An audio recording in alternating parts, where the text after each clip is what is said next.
खासदार डॉक्टर श्रीकांत शिंदे यांना उमेदवार प्रतिनिधी केल्याबद्दल आणि त्यांच्यावर जबाबदारी दिल्याबद्दल मी आदरणीय देशाचे प्रधानमंत्री नरेंद्र मोदीजी यांना धन्यवाद देतो आणि त्यांचे आभार मानतो आणि आणि आणि यांना उपराष्ट्रपती महोदय CP राधाकृष्णनजी यांचं मनापासून मी अभिनंदन करतो। शिवसेनेच्या मंत्र्यांची महत्त्वाची बैठक पार पडलेली आहे, त्यांचे विभागीय आढावा देखील घेण्यात आलेला आहे।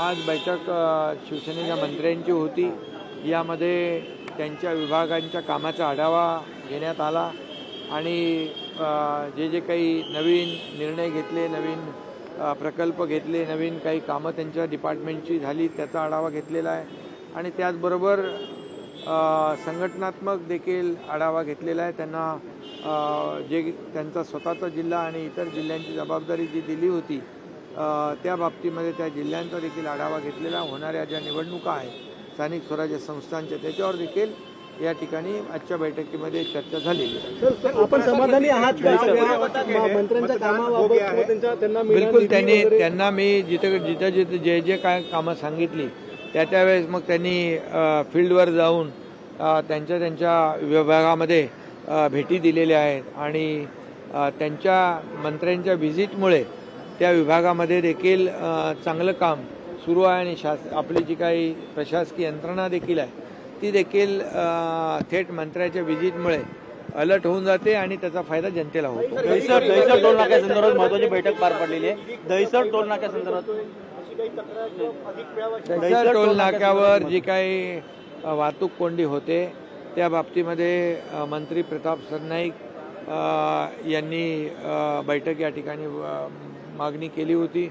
आमदार प्रकाश सुर्वे देखील त्या बैठकीत होते आणि तिथं जी काही वाहतूक कोंडी होते त्याला लोकांना दिलासा देण्यासाठी काही शॉर्ट टर्म आणि मिड टर्म लॉंग टर्म निर्णय घेण्याची आवश्यकता आहे। पोलीस आयुक्त होते, त्यामुळे तात्काळ MSRDC आणि पोलीस डिपार्टमेंट आणि टोल ऑपरेटर यांची बैठक झालेली आहे आणि तात्काळ त्याला जे काही सोल्युशन काढायचं आहे ते देखील त्यामध्ये काढण्यात आलं आणि त्याचा फायदा उद्यापासून लोकांना दिसेल। सर, हिंदी में बता दीजिए कि आज उपराष्ट्रपति का चुनाव हो रहा है और ऐसे में श्रीकांत शिंदे जी भी से वोट करने वाले हैं, किस तरीके से?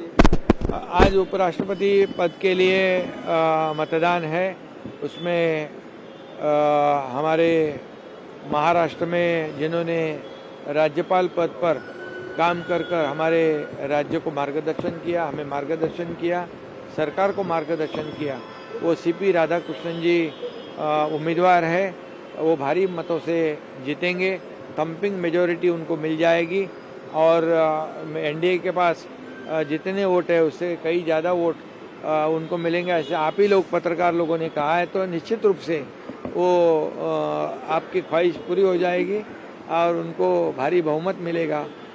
डॉक्टर श्रीकांत शिंदे इनको भी उम्मीदवार प्रतिनिधि बनाया है, उनको एक जिम्मेदारी दी हुई है, इसलिए मैं आदरणीय देश के प्रधानमंत्री नरेंद्र मोदी जी को भी धन्यवाद देता हूँ, उनका भी अभिनंदन करता हूँ और एक अच्छा उपराष्ट्रपति पद का जो कैंडिडेट है ये हमारे महाराष्ट्र में राज्यपाल के रूप में जिन्होंने काम किया और महाराष्ट्र उनके लिए बहुत ही लकी साबित हुआ है, इसलिए मैं उनका फिर एक बार तहे दिल से स्वागत भी करता हूँ और उनका अभिनंदन भी करता हूँ।